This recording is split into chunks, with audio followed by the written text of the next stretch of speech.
Maintenant, plusieurs enseignants souhaitent étendre l'interdiction des téléphones cellulaires en classe à l'entièreté de l'école. C'est ce que révèle un sondage de la Fédération des enseignants.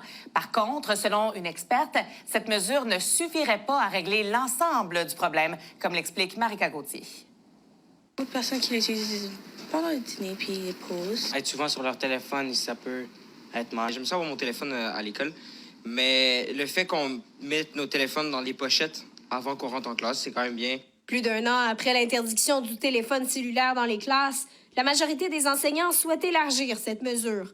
C'est l'opinion que partagent plus de 76 % des répondants lors d'une consultation menée par la Fédération des syndicats de l'enseignement. Présentement, il est interdit dans la classe, sauf à des fins pédagogiques, mais la difficulté, c'est que quand l'élève arrive à la porte de la classe avec son cellulaire, il faut gérer l'appareil. Selon la Fédération, de telles mesures permettraient de réduire la charge de travail des enseignants tout en améliorant la réussite scolaire et la vie sociale des élèves. Un enfant qui a toujours son cellulaire à la main, va moins prendre de temps pour créer des relations humaines avec ses pairs. Un avis partagé par une orthophoniste qui estime que le cellulaire a un impact sur la concentration des étudiants. Le simple fait de l'avoir sur soi, ça a un coût. Il ne faut pas penser que parce que le jeune, il consulte à la cafétéria, dans la cour d'école, que dès qu'il arrive en salle de classe, ça n'aura plus d'impact du tout. Toutefois, elle mentionne que l'interdiction de téléphone cellulaire en classe n'est pas une solution miracle. Je pense que cette simple mesure-là n'est pas suffisante. Ça passe beaucoup aussi par les familles, par les maisons. La Fédération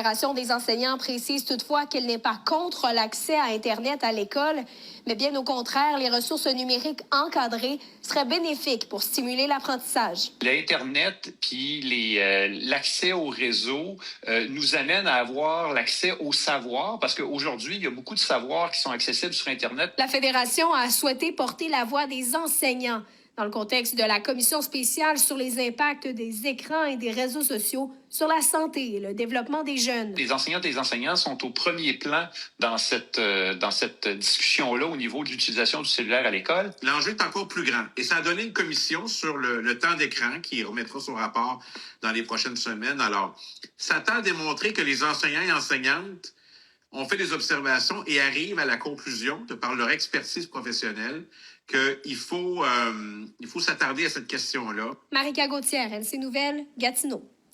C'est